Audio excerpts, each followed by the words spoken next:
Thank you very much for the introduction and for the invitation.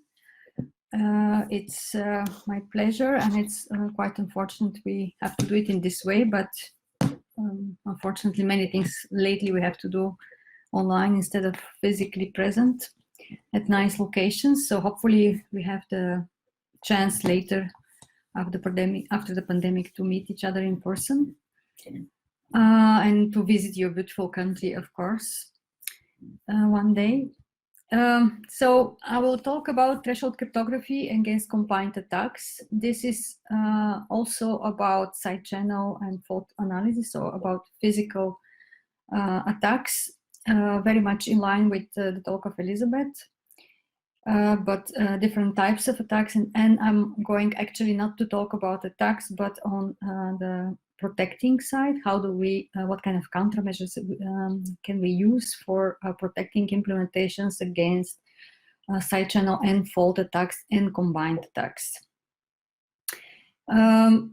This work, everything that I will talk about is a joint work with a lot of people over the years. We have a small group with Vincent Ryman in Katholieke in Leuven, which is PhD students and postdocs working on protecting implementations against side channel attacks. We also collaborate with NXP in different ways with different people there. And also Nigel Smart has joined our group a couple of years ago, and he also brought his expertise in the MPC. So he's also co-author of one of our papers. So this is a joint work with a lot of people, and I will go over different aspects of our work. Hopefully you get a good overview of what is happening in this area. And there are, of course, as everywhere, a lot of open questions that you might pick up to look at it and work on it.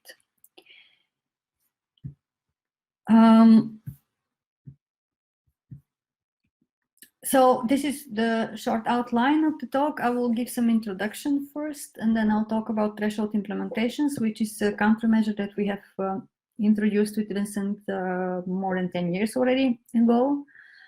Then I will talk about some details, some different ways how to find TI sharings and how to make it efficient. Then I go to combined attacks and countermeasures. I'll present two countermeasures against combined attacks that we have developed over the years. And very, very, very briefly, I'll mention about verification tools we developed, but I'm not gonna talk too much about it. So just to mention, then you have another lecture later today about a different verification tool. So let's start with introducing how do we use MPC actually in the physical world, meaning on CMOS implementations or FPGA implementations, how we use the theory of multi-party computation to design countermeasures which will protect implementations against side channel adversary. Just to start from the beginning, we have, as you know, the black box setting, which is basically the classical cryptanalysis. You have an algorithm, you have the plaintext, the ciphertext, and then the key, and the attacker is only observing, collecting information from the plaintext and the ciphertext without being able to do anything with algorithm or with the device that performs the cryptographic implementations. And he, by observing this information, looking at the cryptographic protocol or algorithm as a black box, he's trying to find the key. So there are plenty of techniques how to do this. The classic cryptanalysis studies them. And usually what we aim in this scenario is to have a very strong cryptographic algorithm, and this would ensure that such an adversary will be not capable of doing anything against it, apart from, of course, doing exhaustive search, which is made always such that it's too much effort to do this. We have also a different scenario, which is called the gray box setting, where actually the attacker is much more powerful. It has access to the device itself. Think about any small IoT device that you have around, or a bank card, or a passport, or whatever, which might be valuable. Then the attacker has this device in his hands, and he can do basically whatever he wants with it. He can tamper with it in different ways, which implies that even a correct implementation of a very strong protocol or algorithm is not necessarily enough to claim that the implementation is secure, because the attacker can listen to, collect information of the device while processing cryptographic data. He can do all kinds of statistics, as you have seen in the profiling attacks, for example. He can cause even failures by defective computations, which is the fault attacks using lasers or different methods. And he can collect a lot of information and actually very easily recover the secret key without even knowing what the algorithm is inside. These types of attacks have been discovered in the late 90s, which is rather surprising that only then people started looking at this, which turned out to be very, very easy and very devastating attacks. In 97, first the differential fault analysis has been discovered by Biham and Shamir, and then later, 2 years later, the differential power analysis by Kocher and all.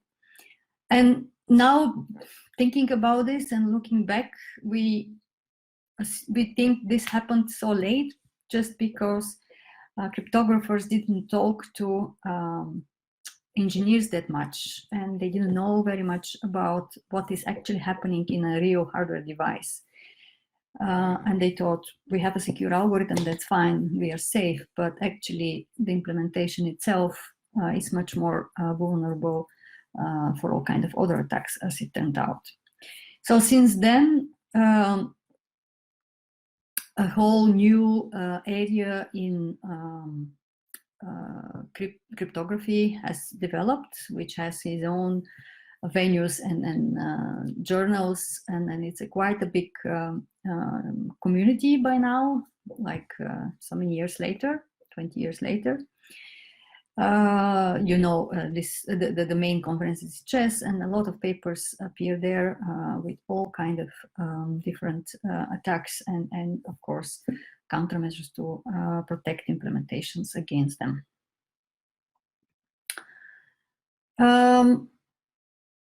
So we distinguish mainly two types of attacks, and these are the ones that I will talk about: passive attacks, or differential power, using differential power analysis.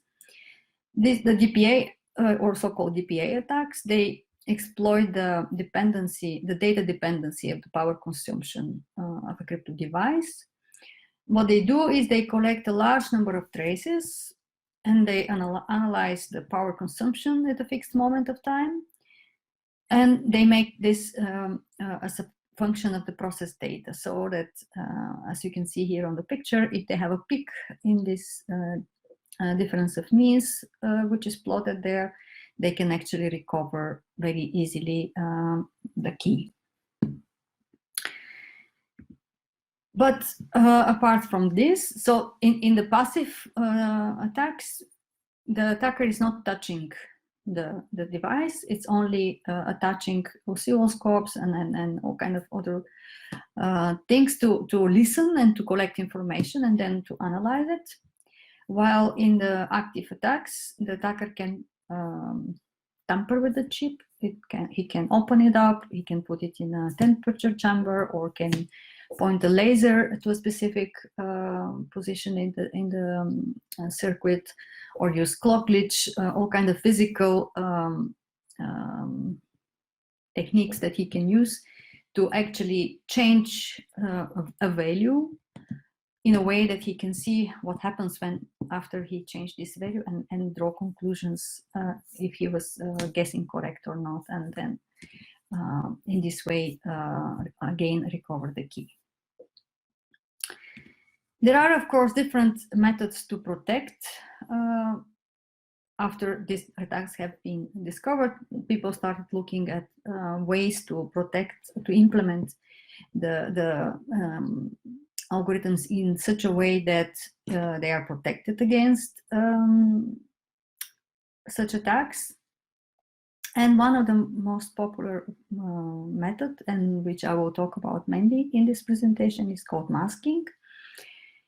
Masking is a countermeasure which has as a goal to remove the correlation between the secret key and the processed data. And that's very logical, because if you have a correlation between the secret key and the processed data, by listening to the processed data and analyzing it, you will get to know the secret key. So what you aim at when you do masking is to split the data in chunks and to operate during the whole processing on these chunks, and only at the end to put them together to recover the final result that you're looking for. So for example, to compute y, which is a function of x, we split the input x into two inputs. This is a very simple example, of course. And you can think of x1 being a one-time path encryption of x with the key x2. Then y can be recovered from y1, which is f1 of x1, a partial function of x1, and y2 is f2 of x2. And the important thing is that f1 of x1 does not reveal anything about x. Even if an adversary is compromising an entire part of the chip, which is f1 of x1, there will be no sensitive data that will be leaked. And this is essentially a variant of the wire prop model of Ishai, Sahai, and Wagner. We'll talk about this later. Question, Svetla. Yes. So if the function f is linear, you can use the same function, I think, or is it needed that you still need to split it into two different, maybe linear or non-linear functions? And also, in general, it is not clear to me how you would choose f1 and f2. Could you make a point on that? Yes, we will give. This is a very generic example, but how you choose depends on the function that you have to share. And it depends if it's linear or non-linear. Linear is just you do linear secret sharing. It's very easy. If it's non-linear, it's more tricky, and we will talk about it later. Okay? Okay. Before going to that, so there are different ways, different versions of masking, Boolean, arithmetic, multiplicative, depending on how you represent what operation you use. Let's talk about Boolean masking. And I'm not going here into the details of the different models, but just want to point that there are different security models, and depending on the security model, you have different proofs, different trade-offs that you have to make. Starting from the bottom here on the slide, this is what we actually want at the end, namely that the number of traces an adversary collects is inversely proportional to something that grows exponentially. Let me have a laser pointer somewhere. Not. Okay, just, yeah, so this is what we actually want. But many of the schemes are difficult to analyze with this model, because this is very much close to reality, but it's very difficult to model it in mathematical terms. So we need to go to a higher abstraction by just exhausting distributions. This is the second model, which is called, so the first is called noisy leakage security or noisy leakage model. The second is called bounded moment security or bounded moment model, where in this intermediate abstraction, we talk about the statistical security order, which means to force all the statistical moments of the distribution to be independent of X. And then going even further, even more abstract, is the probing security model, where the adversary is given the ability to probe all but one wire. So this is the most abstract model, which is the further from reality, but it's actually most used because it's the most easy to represent in mathematical terms what we want to achieve. The good news is that there is some connection between all these models. Of course, not all the connections are in place and not all can be proved. But for example, if you have the probing security and you add some noise, you get the noisy leakage security. If you add independence, the assumption of independence of the inputs, then you get the bounded moment security. But for example, on the other side is not possible. The other connection is not existing, and this connection is not clear, but maybe by adding independence and noise assumption can also be achieved. So this is one of the biggest actually issues with masking, to find the right model and to work in the correct model as close as possible to reality, but also good model to be represented in mathematical terms. Going back to MPC, because MPC has been actually the inspiration, the source of inspiration for designing masking.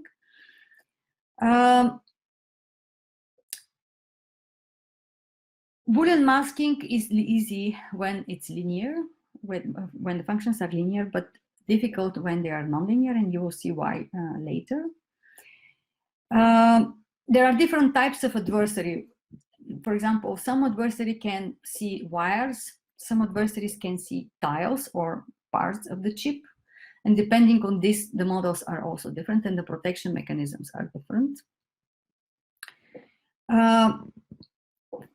If we compare how MPC world translates to the physical world, or meaning when we talk about parties and we talk about chip, when you have the MPC, you have two main types of adversary: semi-honest or passive adversaries, where the players are following the protocol and only observing and collecting information. And this actually corresponds in the physical world to the side channel analysis.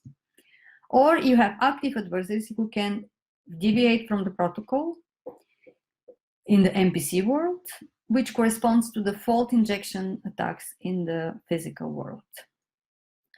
You can also allow the attacker to probe wires, which is a circuit which computes on shared data.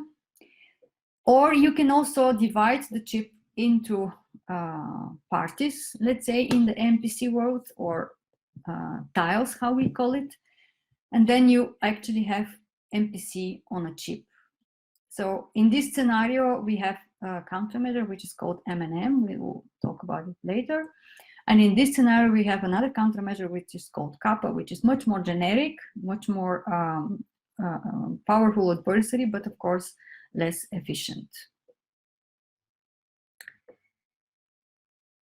So this is what I mean by wires and tiles. So you have the surface of the chip, you have wires, you have registers, you have memory cells, you have all kinds of physical components. We don't care. We just divide the chip in tiles, and we allow the attacker to do whatever he wants in every tile but one, and then we can protect against such a powerful adversary the implementation. While here you have you give the attacker the possibility to probe certain number of wires at some point, and to collect information listening to these wires, which is a bit more restrictive. Also, probing could be adaptive, so it could change the places of the wires meanwhile, which corresponds to a proactive adversary in the MPC world. Something else that probably I have to say already now is we talk about order of the attack, which is the number of probes the attacker can use. And this corresponds to the order of the statistical moment used for the analysis. So the higher the order, the higher statistical moment you have to use. The higher the order, the more complex statistics is used. So mainly most used attacks are first order and second order. The more you increase the order, the more complex it becomes for the attacker as well, and also for us to protect. In 2003, Shai and Wagner, as I said a few slides before, have published a private circuits paper, which actually made the analogy between MPC and GF2 and the physical world. But here we talk about software implementations mainly, because we have like instead of parties in MPC, here you have some kind of separations, either logical, temporal, or spatial separation. But this works only when you have sequential implementations. When you have hardware implementations, which are mostly done in parallel, you have other physical effects like glitches, which are not taken into account in this model, and it doesn't protect against such implementations.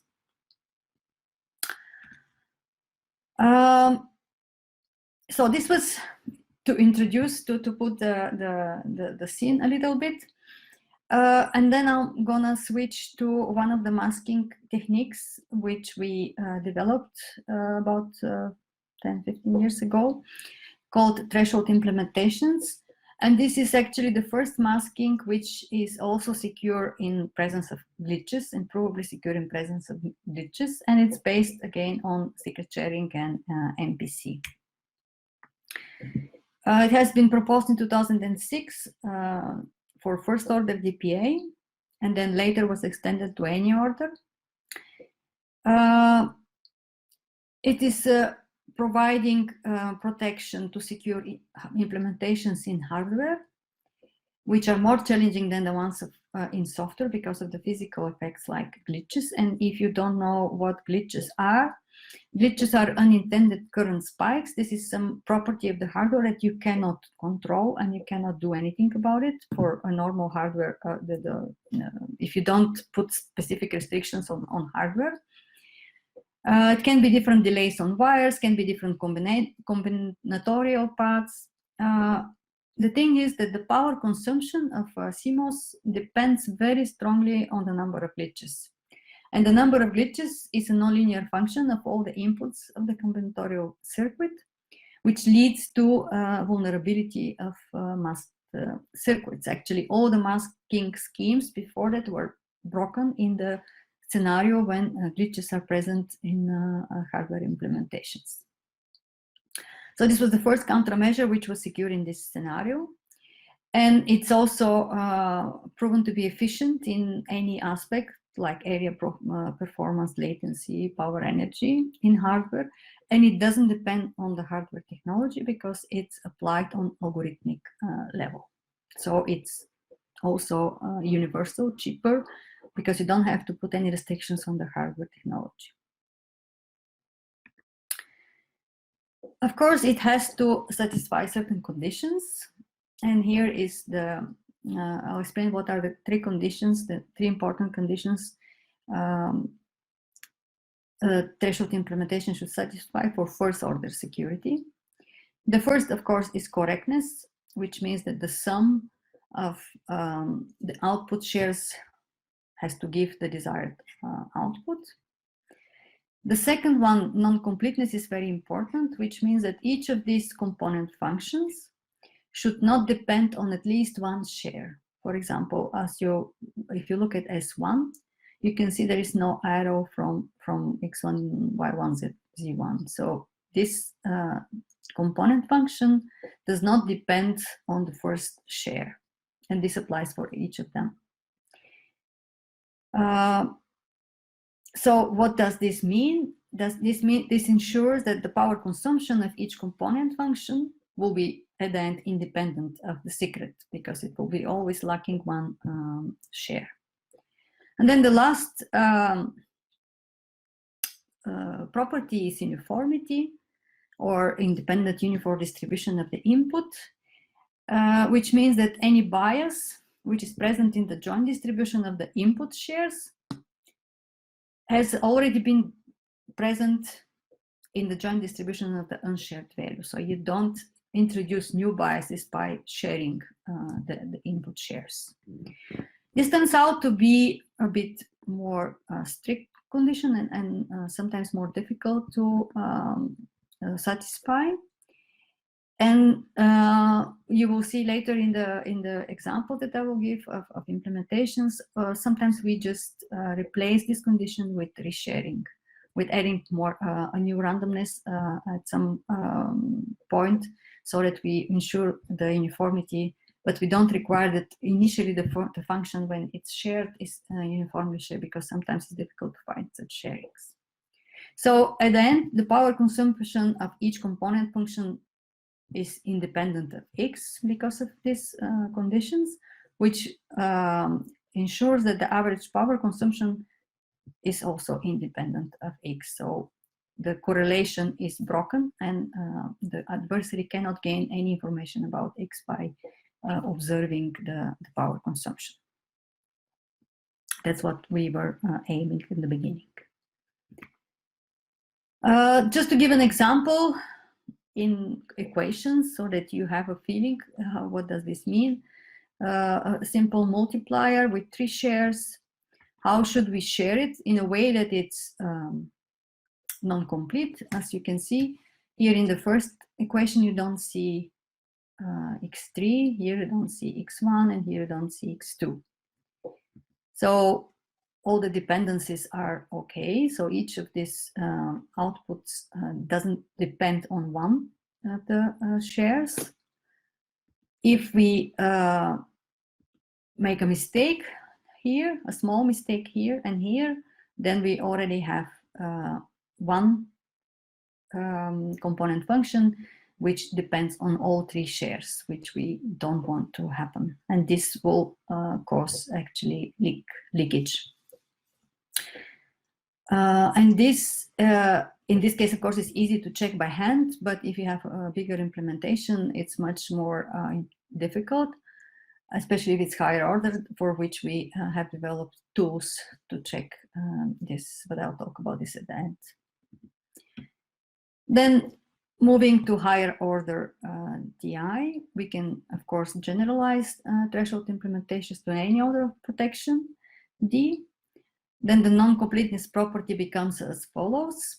Any combination of up to D component functions of Fi of F must be independent of at least one input share. So now we talk not every function, but every combination of D component functions has to be independent of at least one input share, because when D is 1, we end up at the first order.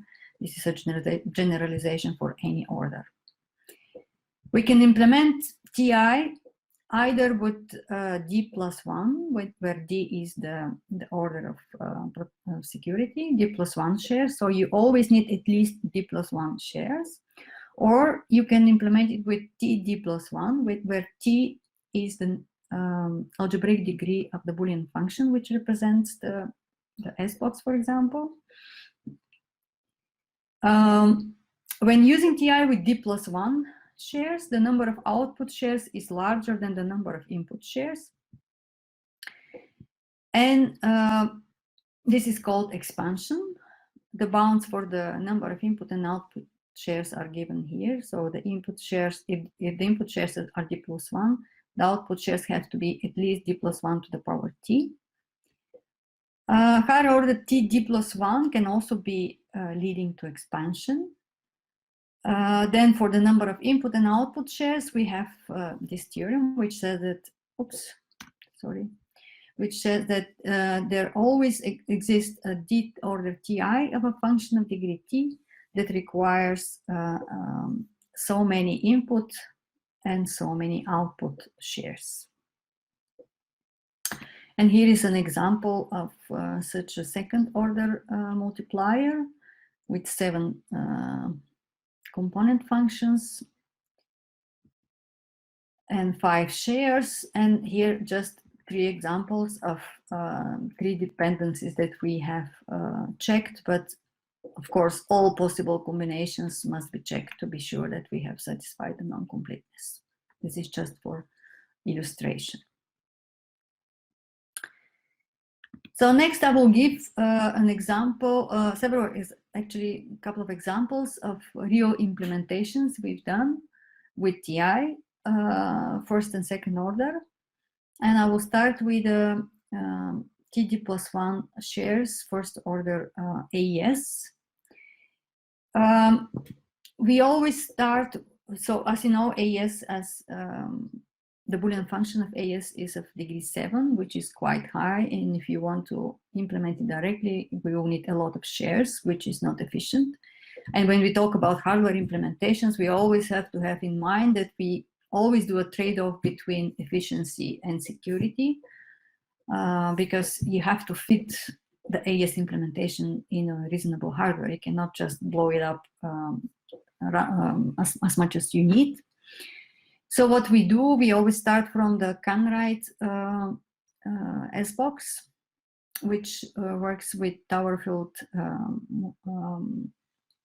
reductions. As you can see here, instead of having the full thing on GF2 to the 8, we go down to GF2 to the 4, which is much easier to work in with.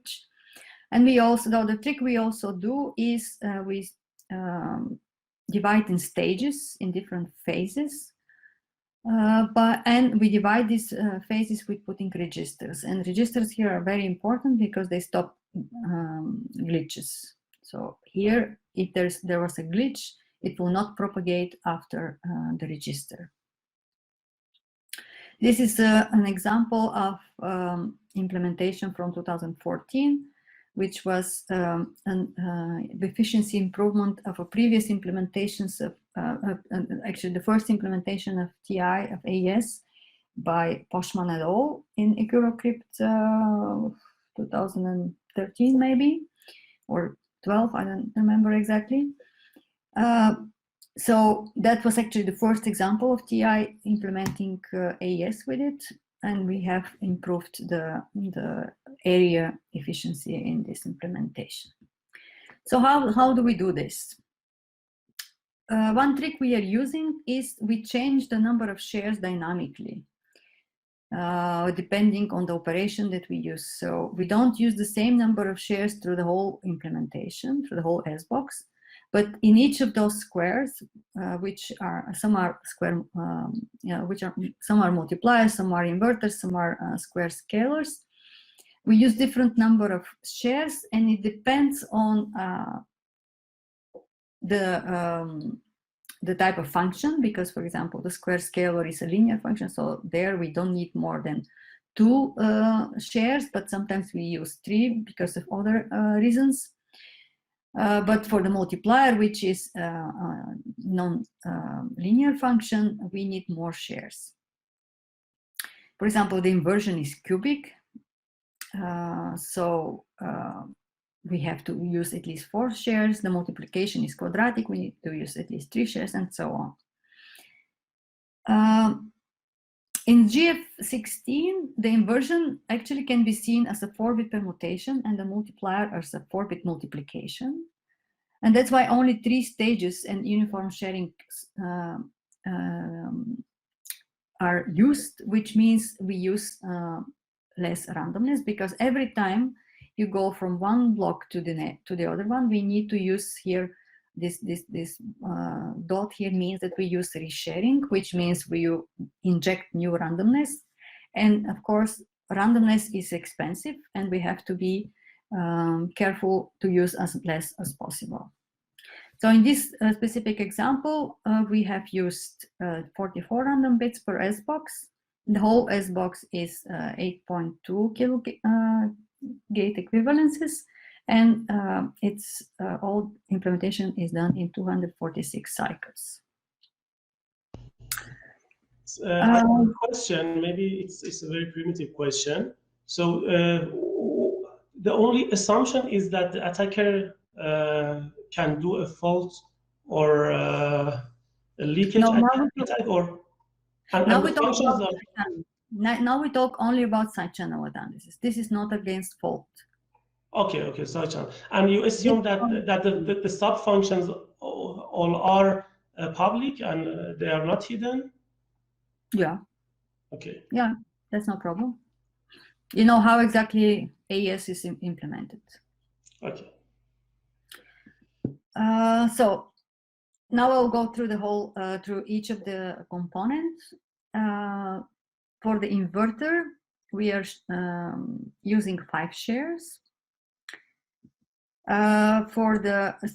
Because what I said is the minimum number of shares, but depending on the Boolean function that you use, not always you can find the correct sharing with the minimum number of shares. Sometimes you have to use sharing with 1 share more to be able to find a good sharing of the function. Then for the multipliers, we use 4 input and 3 output shares. And this is also not. This is also done on purpose because of the connection with the other blocks that they will go, the inputs and the outputs. For the square scalar, we use 2 shares. So you can see, for example, here you have 2 shares from the scalar, and you have 3 shares from the multiplier, and then you inject for the inverter 5 input shares. So here you don't need to reshare because you have the same number of shares. If you have to change the number of shares, you will have to reshare, which will bring more randomness injected. And then for the linear map, we use 4 shares, although we could have used 1. We could have used 2 shares only, but we use this for convenience because then it will be easier to feed up the next blocks. And for the inverted linear map, we use 3 shares also because of this reason. Of course, we should not forget that we have registers after every stage, after every nonlinear function, and we have remasking every time we need to feed up the next block. This was the first order TI on AES. This is an example of second order TI, again on AES, but with D+1 shares. And when we have D+1 instead of TD+1 shares, we need to have an extra condition, which is called independent of input shares. So the input shares have to be designed in such a way that if x is equal to y, for example, they cannot become the same, so you don't lose a non-completeness in each of the stages throughout the implementation. So this has to be chosen carefully. One example of such independent shares is also the DOM implementation, which is by different authors from Graz. They have also they have these domains. That's why it's called domain-oriented masking, which ensures the independence of the input shares. And as you can see here, you have a bit more stages because you have only D+1 shares, and it's a bit more complex structure because this is a second order secure implementation, and you have different wire lines which are 2, 4, 8 bits. You go to different. Here we go down to GF4 or GF2 to the 4, or we play with all the different blocks in a way that they fit together, and that we use the minimum number of shares, and then which will result in the minimum number of area gate equivalences, which will result in small area. So here we mainly optimize on area. So it's not so easy to find all these sharings. There you actually move into a different area of cryptography, Boolean functions. You have to know a lot about Boolean functions and how you play with the Boolean functions, how they are classified in different equivalence classes and things like that, in order to be able to find the good sharings. And there is a whole smaller area of research there, focused only on the Boolean functions aspect of threshold implementations. The non-completeness property of TI can also be presented in terms of set coverings, and this was proposed by Petrides at the TI workshop at CCS in 2019. The definition is as follows. Dit order non-complete set covering is a set of subsets from the universe of the inputs, such that three conditions are satisfied. First, each T subset of this universe of inputs is a subset of at least one element of the covering. Each element of the covering has size at least T, and a minimum of D plus 1 elements of the covering are needed to cover the universe of inputs. There might be several set coverings in of such kind, and as soon as they comply with the previous definition, they can be used as a guideline for obtaining a non-complete TI for any algebraic degree T. S corresponds to the number of input shares here in the universe of inputs, and the cardinality of the size of the set covering corresponds to the number of output shares. Each subset represents a shared function, and each element of the subset represents a share of which the subfunction is allowed to depend. The first item in the definition ensures correctness. The second item prevents redundant elements not contributing to the correctness from appearing. And the last item ensures non-completeness, actually. You should also note that the set covering theory does not capture the uniformity property. This is only about the non-completeness, and it doesn't also talk about resharing or remasking. One example of a set covering is, for example, this one. Oops, sorry. Every time I touch the screen, the path it changes. Sorry about that. It can be used to obtain a correct and first order non-complete TI for any quadratic function, actually, this set covering, which is in the example. And we have also this lemma, which shows how by increasing the number of input shares, the number of output shares remains constant. Furthermore, by increasing the number of input shares, we can also reduce the number of output shares or the cardinality of the resulting set covering. Or actually, in conclusion, this means that for any order D, there exists a TI sharing which has the same number of input and output shares.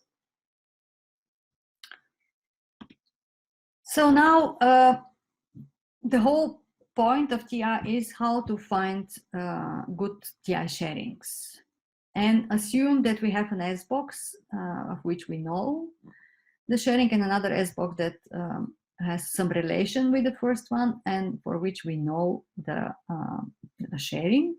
Can we find a relation between the sharings of these functions so that it can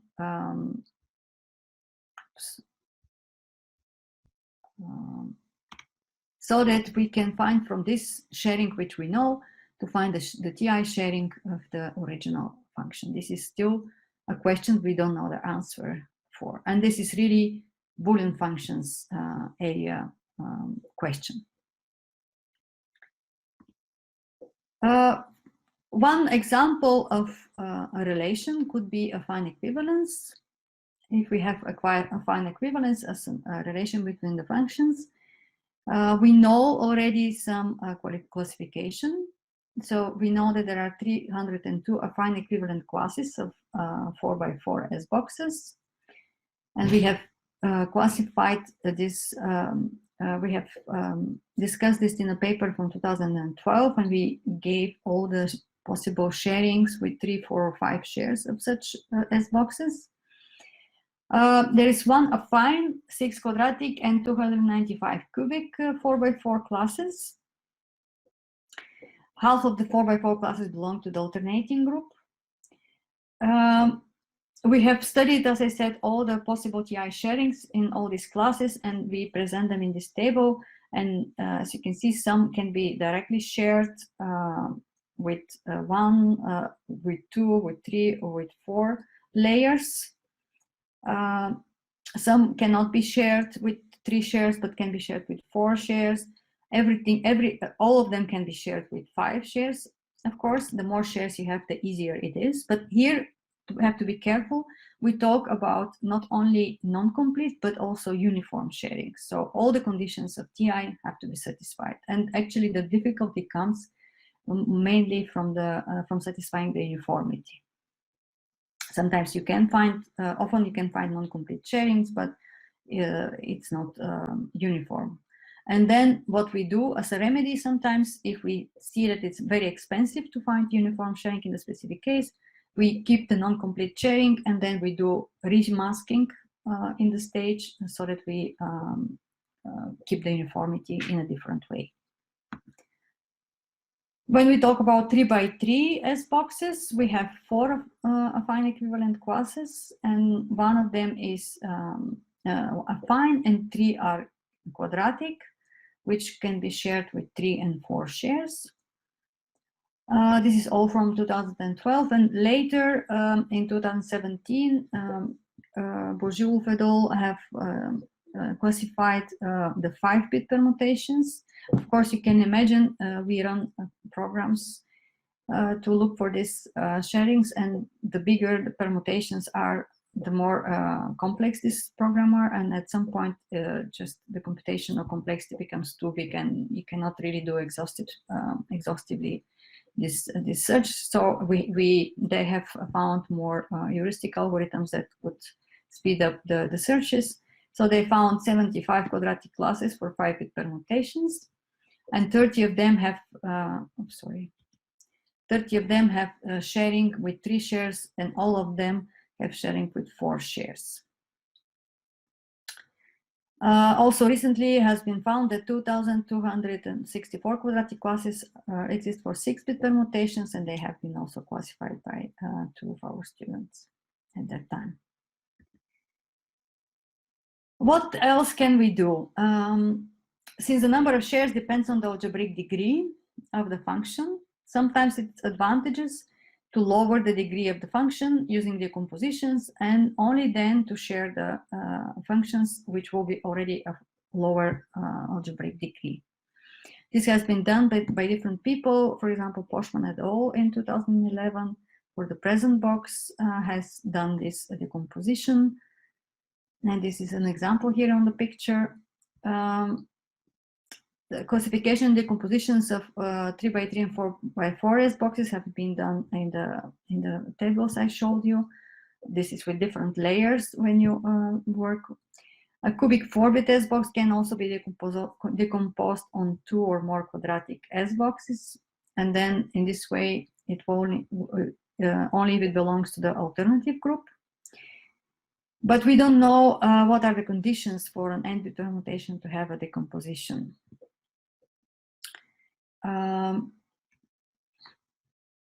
You can also choose the decomposition in such a way that we also achieve optimizations for the hardware implementations, like in this example of Kutzner et al. What they propose is a decomposition in two Boolean functions, but they are the same Boolean functions, which allows to actually have one hardware block which will be used twice or several times, and then this makes much more efficient the implementation. Also, the sharing is chosen in such a special way that they also use symmetric, so G1 is equal to G2 is equal to G3, which also leads to only one block of implementation, which is reused. Question. Can I ask a question? Yeah. Okay. So, is there any research on a systematic way of designing block cipher such that it takes into account decomposition, and then you get this by design? Yeah, I will come there too. But the thing is, it's double. Huh? You can say, yes, guys, you should have decided the S-box in this way so that we can implement easier the countermeasure. But this is only for the future ciphers. You have to have also a solution for the existing ciphers. AES is not going to be replaced soon, huh? So you have to find a way that you also implement. But we also have we have also investigated this, and we have also a couple of papers that shows what are the best ways to implement, to design an S-box so that it is good for, with less efforts, you can implement it efficiently. Really? But I'll come to this. It's a very good point. Another way of decomposing, instead of consecutive decomposition, we can use parallel decomposition as well, which was also done by Kussner et al. For cubic S boxes can be used the following approach, which is depicted here. So you have some kind of factorization of S to U and V, and U contains all the cubic terms, and V contains all the quadratic terms, and then U is a composition of F and G, which F is the quadratic and G as well. So the quadratic part is also chosen in such a way that the cubic can be decomposed consecutively as well. So when we have to implement and evaluate an S-box, we can either work in the binary field or use the tower field approach, as we already talked about it. And depending on which field you choose, you can use you can make your work less difficult, or you can make it more difficult. But you have one block, and then you, if you have a good sharing, you can also do that. You can also use polynomial representation of the S-box, how it was done in the paper in 2010. And finally, we have a paper in 2018, where we describe a method to decompose any power permutation as a sequence of power permutations of lower algebraic degree. And as a result, we obtain decompositions of the inversion over GF2 to the n. And this is an important function because of the AES, of course. We find we obtain decompositions of the inversion in GF2 to the n for small n from n to 16, from 3 to 16, as well as for the APN functions when n is equal to 5. And we find the decompositions into quadratic power permutations for any n, not multiple of 4, and decompositions into cubic power functions permutations for n, which is multiple of 4. And you see all the results and all the decompositions here in the table. And then at the end, we use the theorem of Karlitz to prove that for n between 3 and 16, any n-bit permutation can be decomposed in quadratic and cubic permutations. So now, how to construct good S-boxes. So far, we only talked about how to decompose using S-boxes, but it has been also shown in another paper we have published in 2018 that The Shannon expansion can be used to construct uniform sharing from certain affine equivalent classes of bijective S boxes.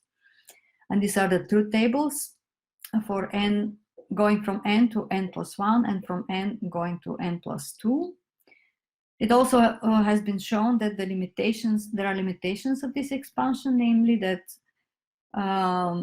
not all 4-bit bijective S box classes can be obtained from the 3-bit bijective S box classes using this this technique. There are other proposals for doing good S boxes from point of view of implementations of countermeasures. Normally people try to do this by starting from smaller S boxes and expanding them to bigger. As you can see, there are several examples here in different papers for 3-bit for phase-2 structures, for different actually known already ciphers. These are examples of good S boxes which can be used to be well. Actually, in one of the SHA-3 candidates, I think there has been proposing FIDES or something, which didn't make it actually to till the end, but there was a proposition of such S box which is good for implementing TI sharings. So going back again to our diagram that we looked in the beginning, now we reverted a little bit. So now we would like to know if we have an S box and it's sharing and another S box, for example, the inverse of S, then under what conditions the inverse of the TI sharing will be a TI sharing of the inverse S box. This is also a very interesting question and would help a lot if we knew this relation, but that's also not clear. And it seems to be not very easy from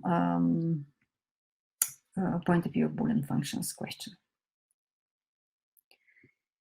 Okay, that was this part of the presentation about that was more mathematical, more Boolean functions type of problems. We'll be very happy if any one of you has the willingness and the knowledge to deep dive in these questions.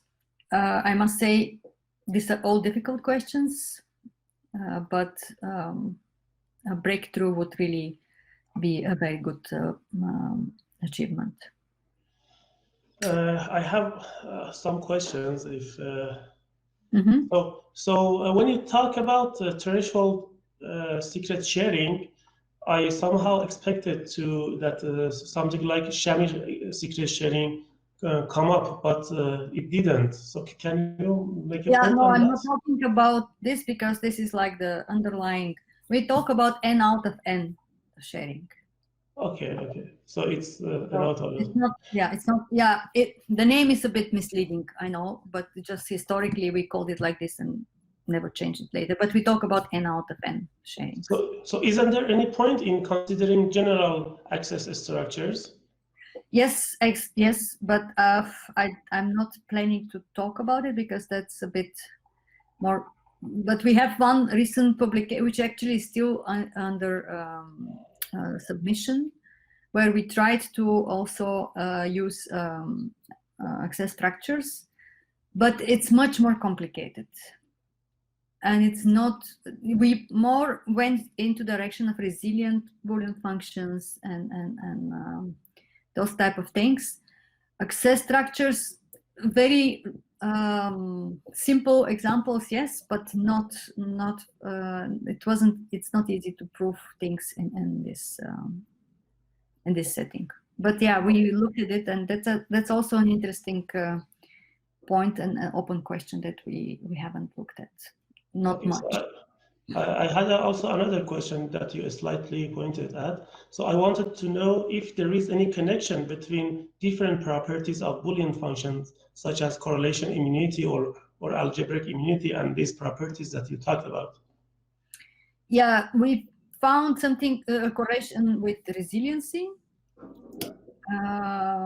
But yeah, it's not, it's possible that there is other correlations with Boolean function properties, but with that we don't know of course. Okay, very good. Okay. Thank you. So next part is about combined attacks, and I'll present two combined countermeasures. So we talk about combined, this is a very new topic. There is not much work done on what combined attacks are and how they work. There are a couple of papers on this, but it's rather new. But it's obvious that an attacker would use all possible ways to break an implementation, right? If he has n tools for fault, n tools for side channel, why would he not combine them in a way? For example, he can probe D shares and fault the last share, which is he's not allowed to probe. And then if correct result comes up, then he guessed correctly. Otherwise, he knows it's the other value. So there are other ways, all kinds of ways to explore combining both types of attack. And we tried to come up with a countermeasure, which is not very easy because it's very complex situation, and it becomes more heavy implementation, of course. But anyway, so when we talk about side channel attacks, what we have normally is hiding and masking.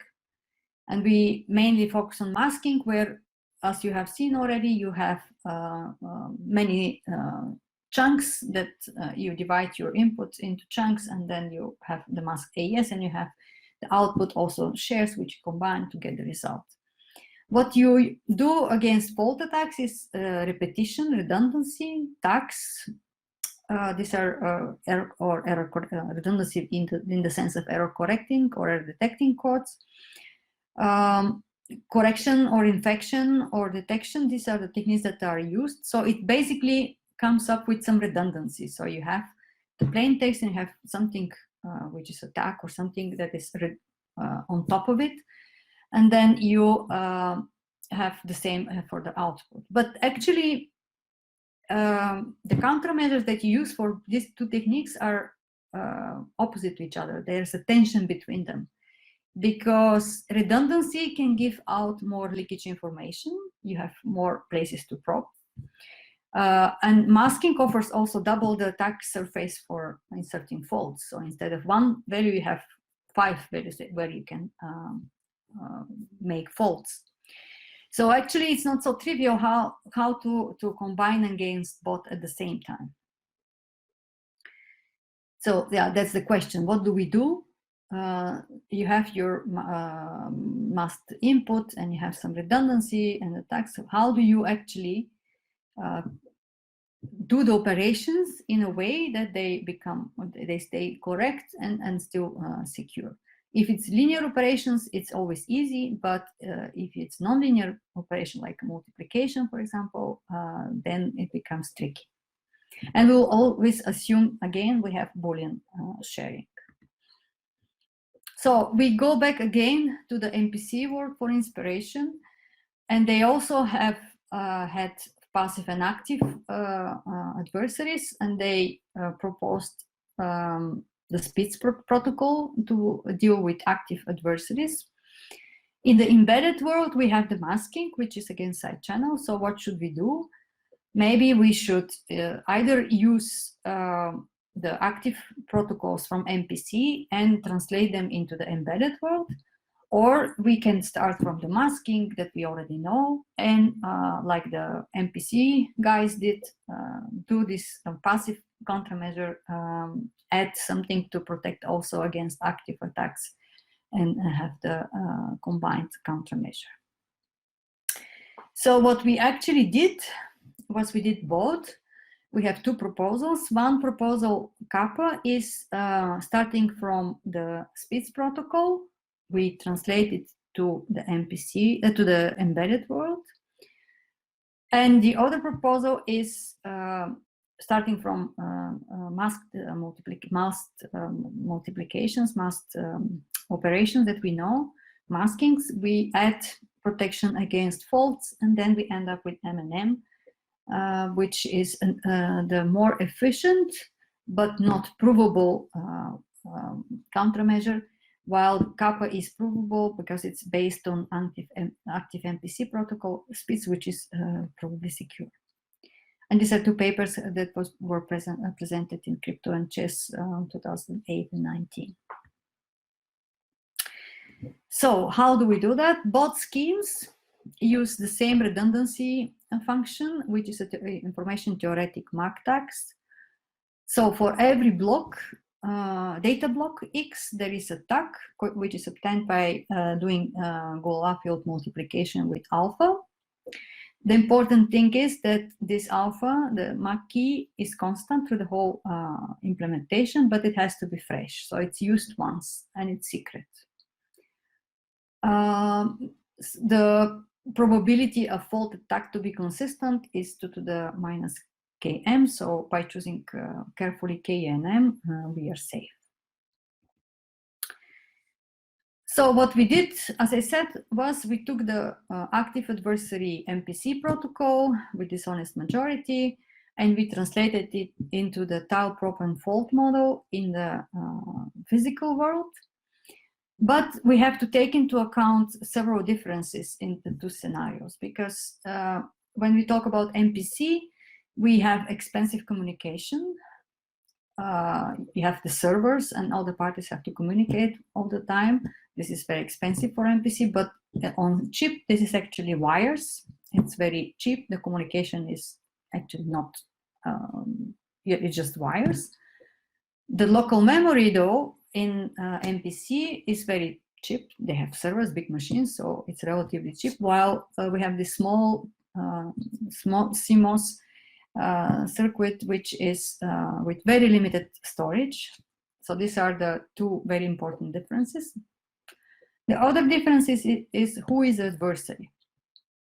In the MPC world, the adversaries are actually internal. They are parties, so part of the players could collude or try to behave dishonestly, and then they become the adversaries, while over chip, you actually have only external adversary, which will try to probe or fault or do whatever he wants with the hardware. Also, in the MPC world, they have to deal with rushing adversary, which is not necessary in our case because of the hardware we have synchronized. We always work, all the tiles are actually synchronized, and there's zero propagation delay. So taking into account all these differences, we designed our tile prop and fault model. So you've seen this picture already. You have these tiles, which are pieces, areas in the chip.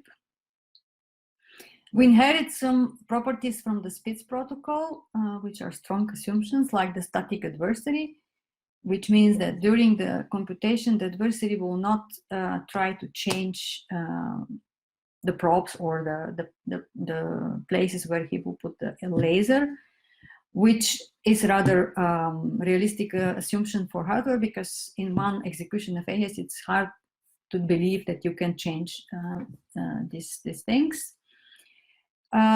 Also, we have a very powerful side channel adversary.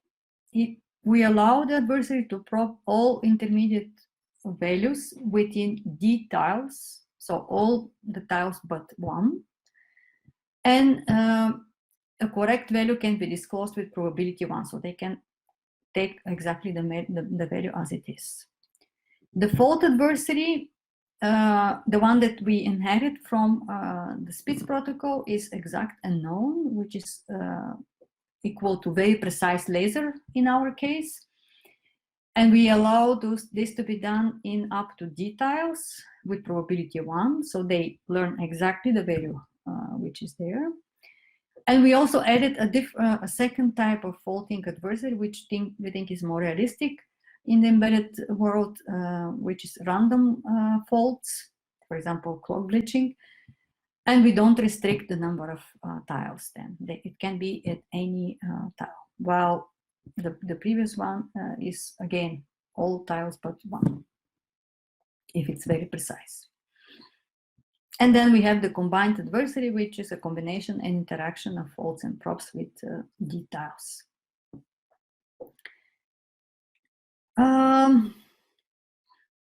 So how to do the multiplication? This is always the case when you design countermeasures. You probably heard this many times already. Linear operations are easy, but when you have to do multiplications, it becomes very tricky. So if you want to multiply x and y with the tags tau x and tau y, we do it like they do it in SPITS.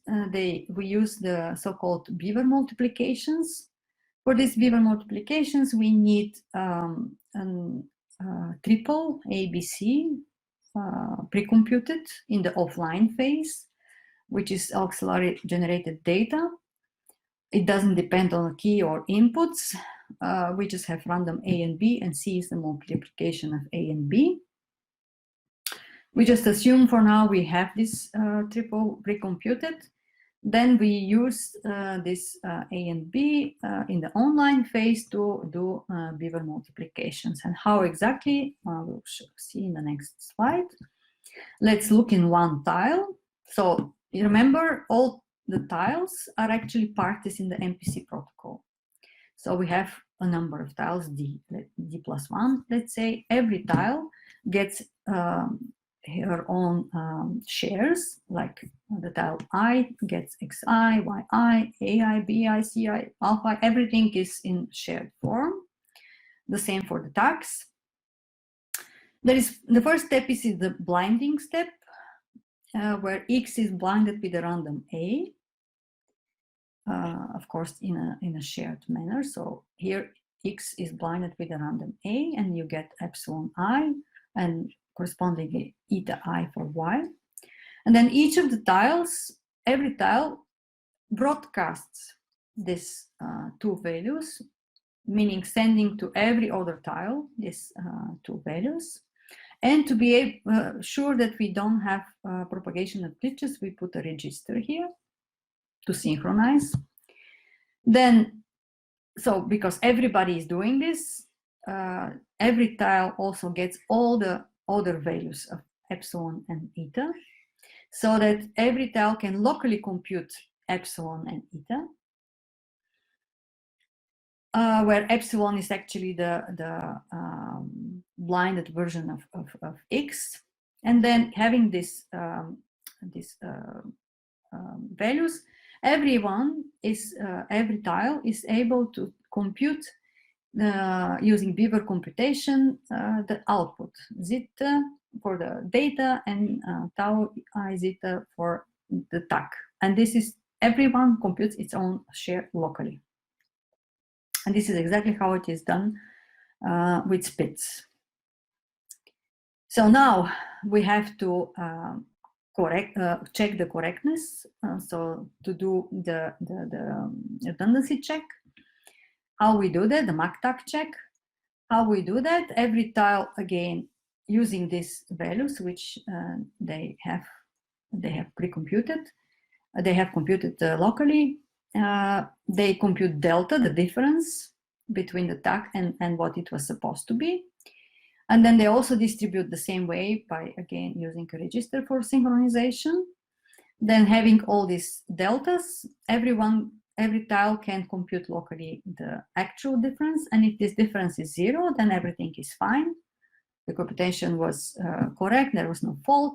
If this difference is not 0, then something went wrong. There were some faults. And then the computation is interrupted. So there are a few more details that we have to talk about. The pre-processing phase. How we do this in FHE, in MPC, they use polyhomomorphic encryption to generate the beaver triples. But it's impossible to do this on a chip, obviously. It's too expensive for doing FHE on a small circuit. So what we do is we use well-known masked multipliers that we have in the community. So this is how we do it. So we have like A and B's, we multiply them, and then we have 3 more multiplications, and then we get the tax. Of course, this is only passively secure, but for the active security, meaning to detect if there are some bad beaver triples that we don't want to use, we use a procedure which is called sacrificing, and this is exactly the same as in speeds, but I'm not gonna describe this because this is really exactly the same as in the MPC world is done. The difference is that in MPC, because they want to avoid communication, they store everything and then do this at the end. Actually the checking. While for us this is not a problem because we have no communication. The communication for us is cheap, so we do it on spot. We don't store anything, but we do immediately the checks. So what are the results? Of course, when we design a countermeasure, we have to implement it on a real cipher, and we did the implementation on AES. But of course, as you can imagine, it's super costly.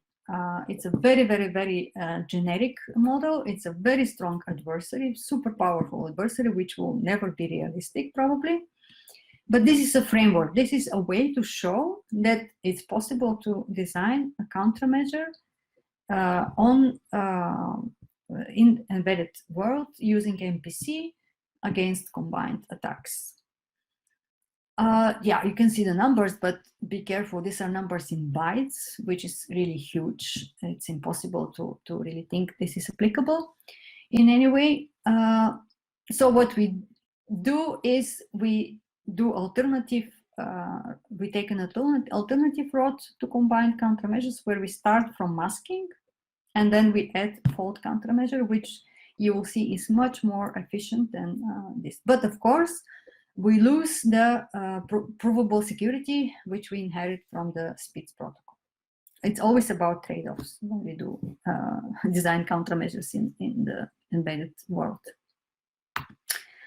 This second countermeasure is called M&M, and this is the adversary model.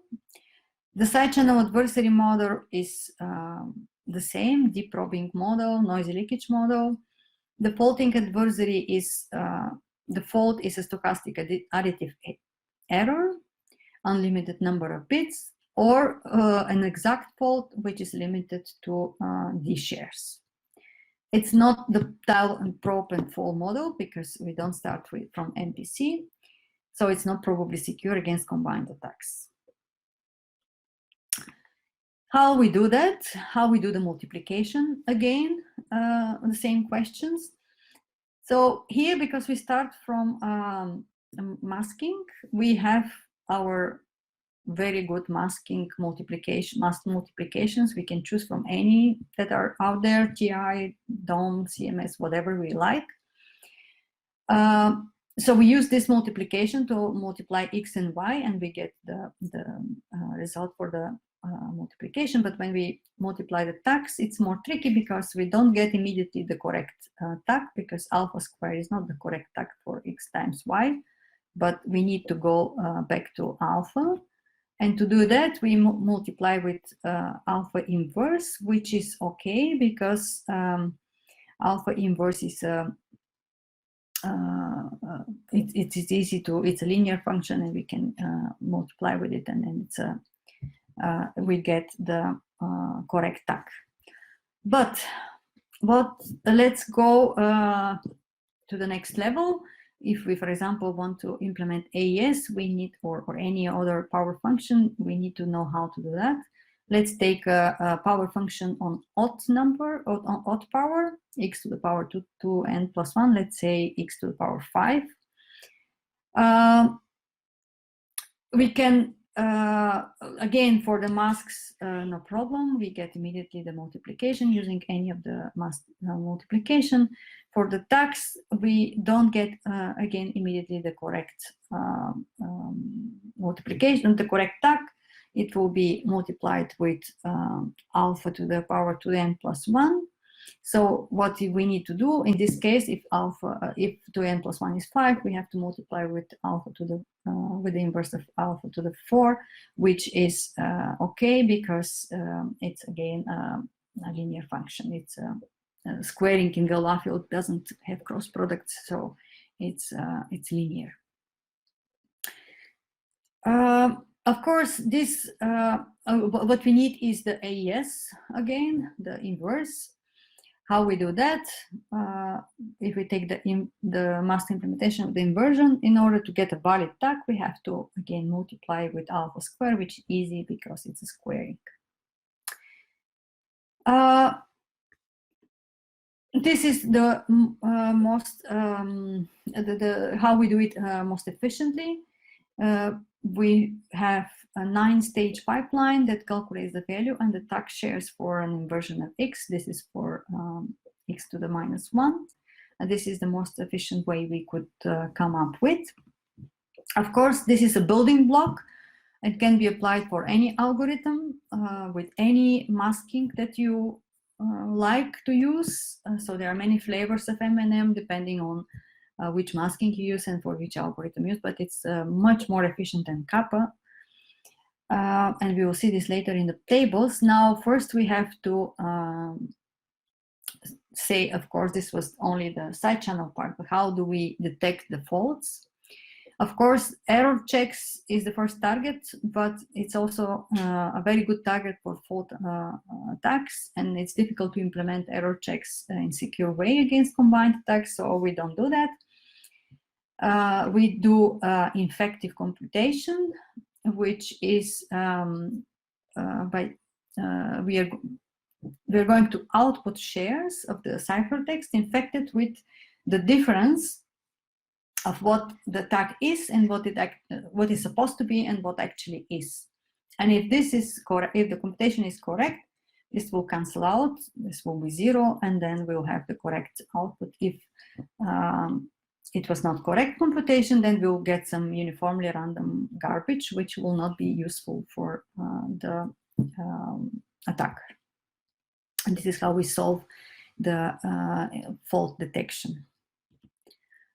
And the results, now we talk in bits again. So this is 10 times at least more efficient than kappa. And it's, yeah, this is the overhead factor compared to a normal implementation, but that's a very acceptable overhead. Of course, the adversary model is a bit weaker, but it's actually much more realistic. And it doesn't seem to be vulnerable to any state-of-the-art attacks. Of course, we don't have too many combined attacks available so far, so it doesn't mean much, but still, that's the state-of-the-art.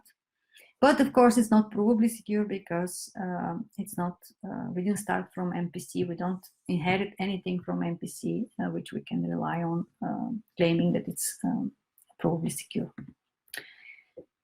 If you have to compare now both countermeasures for the side channel attacks, they're both secure against glitches.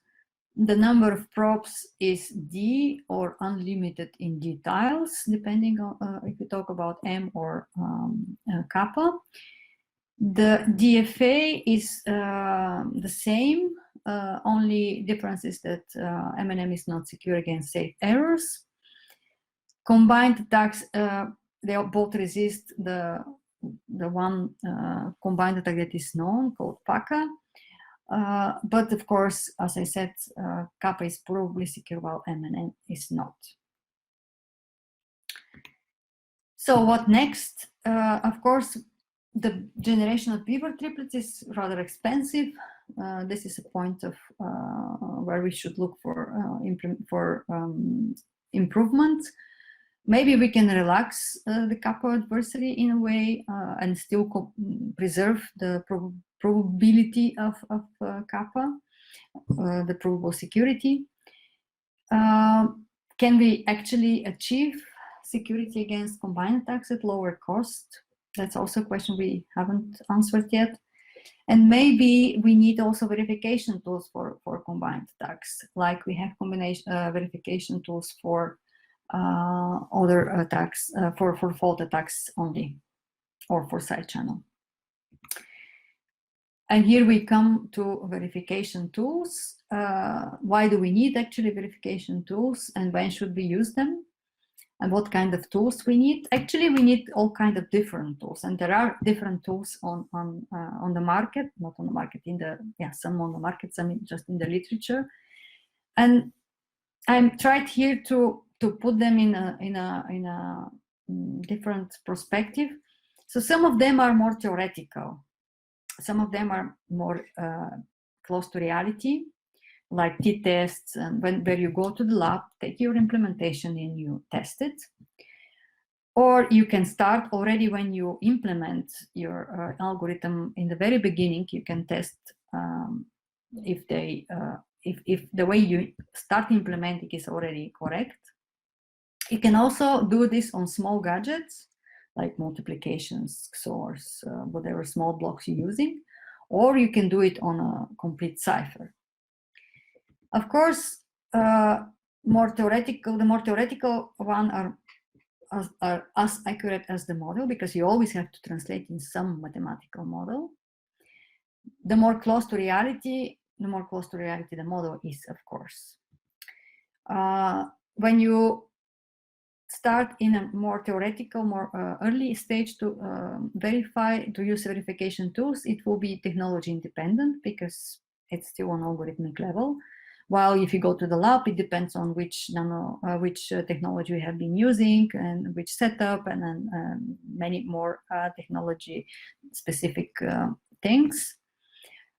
And of course, noise-wise, the more realistic implementation you have, there's more noise. The more theoretical is noise-free, which also influences a lot the evaluation. Depending on the small and complex, of course, it's more efficient to do it on the complete cipher, but it's more exhaustive and more thorough if you do it on small gadgets. So basically, the conclusion is you have to do all kind of verification in the best way. You should start from the beginning and not wait until you're ready. Your implementation is on the FPGA or on the chip, and then only implement it, because it's much more effort than to come back and start all over again. If you verify your implementation on early stage using the more theoretical tools, you will find eventually some problems with implementation early on and fix them before you get into the FPGA implementation. And it's much easier to detect those problems in the beginning than at the end, because there are much more noise, much more factors that are have to be taken into account. So the more the better, and don't use just one, but as much as possible. For example, here is our tools which we use to detect when you do a TI implementation, if you have checked if you have implemented correctly the non-completeness, the uniformity. And we have actually found implementations from literature which we put into the verification tool, and we found problems with implementation which they didn't see actually, even if they have evaluated it later. Here are the references for these verification tools. And I'm not going to go into details, but just to mention that you know the names at least, and you can look it up. Vermi is the one that checks for side channel analysis.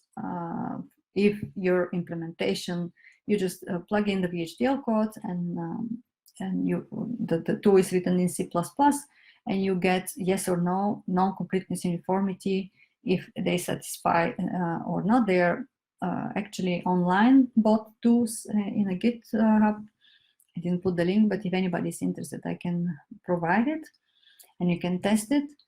And also there is another tool which simulates injection of different faults in different locations and time according to the given fault model, and gives output if there is a fault injected or not.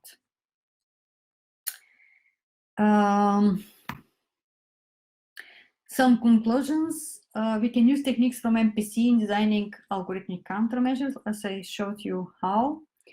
And we have to be very careful with issues and trade-offs with respect to what functions can we compute, what is the threshold and the resistance to certain order of side channel attacks, how much randomness is needed. Randomness has been actually very much neglected over the years. Everyone was like assuming we have this magic randomness coming out for us, but not many people actually look at how this randomness will be produced, where would it be taken from, and can we actually attack the countermeasure based on the bad randomness, for example. This has not been investigated a lot. We are looking at it lately, but yeah, it's a bit more difficult question. And yeah, that's more or less everything I wanted to say. If there's any other questions. Okay, thank you very much. So there is a question right there. I'm trying to modify it a little bit to make it more comprehensible. Okay, like, you know. There is, I didn't see. Okay, so maybe you can try to understand the question.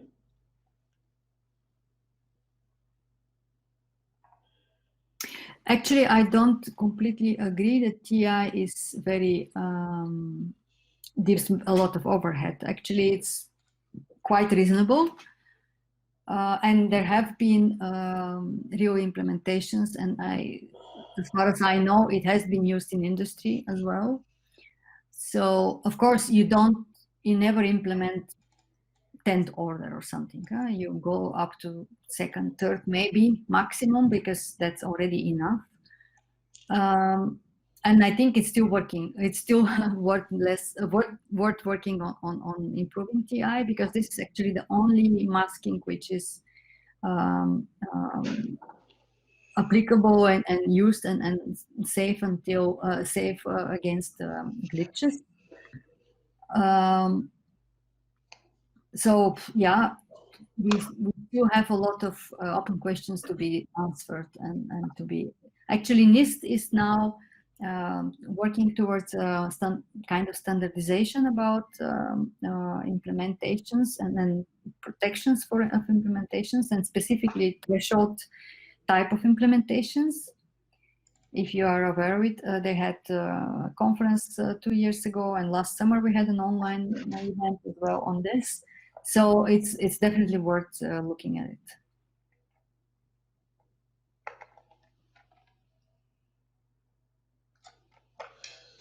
Okay, thank you very much. So we have time for a couple of questions. If any of the audience has any question, he can or she can raise his hand. Okay, Hadi has a question.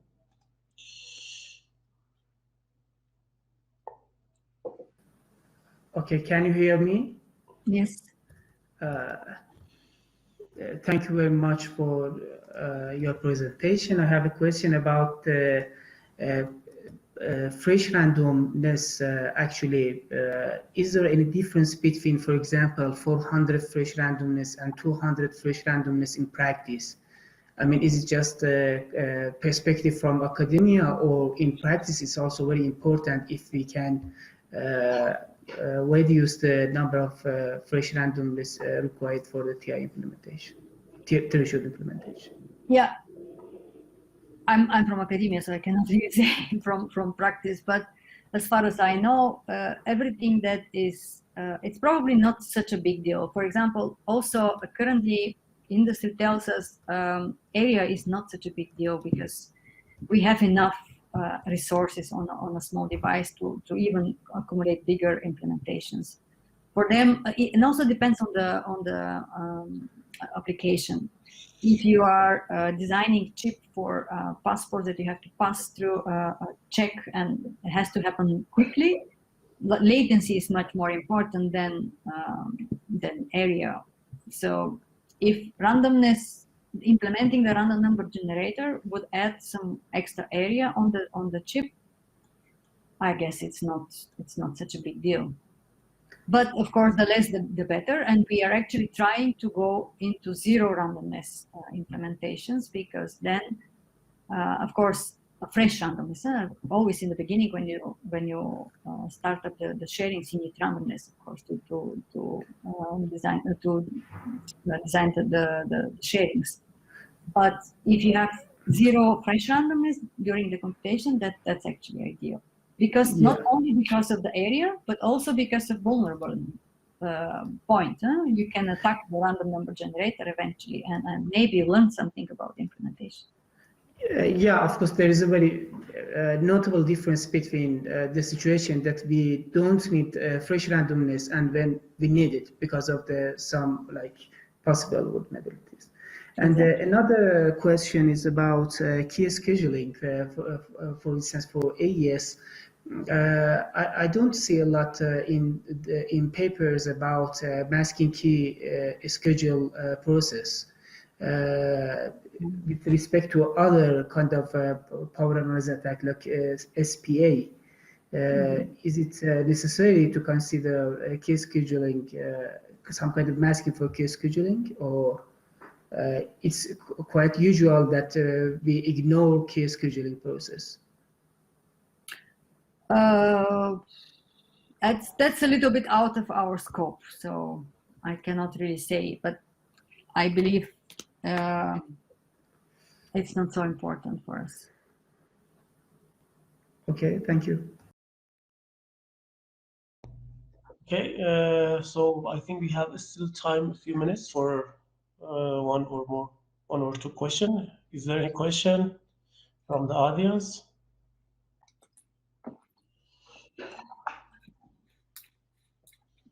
So it seems that there is no question.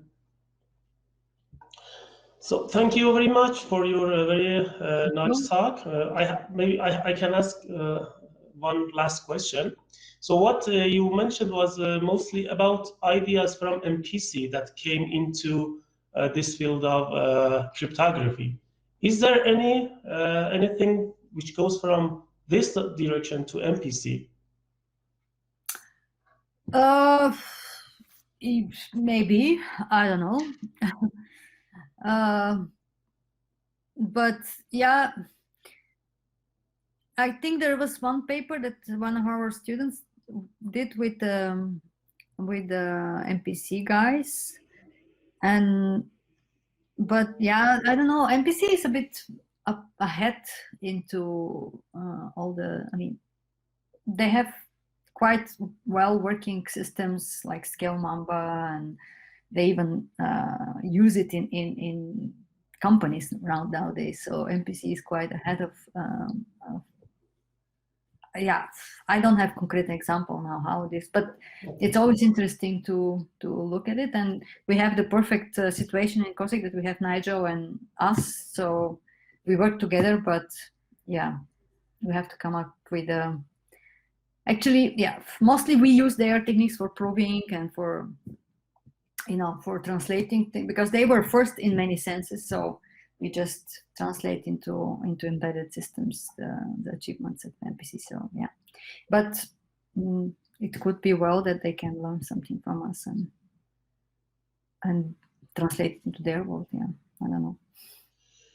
So thank you very much for your answer and for your very nice talk. Thank you. Thank you very much. Thank you all again. Hope to see you in another event, or maybe personally in Iran or there. Okay. I hope so. Thank you very much, and enjoy the rest of the school. Thank you. Goodbye. Goodbye, audience. Goodbye. Bye.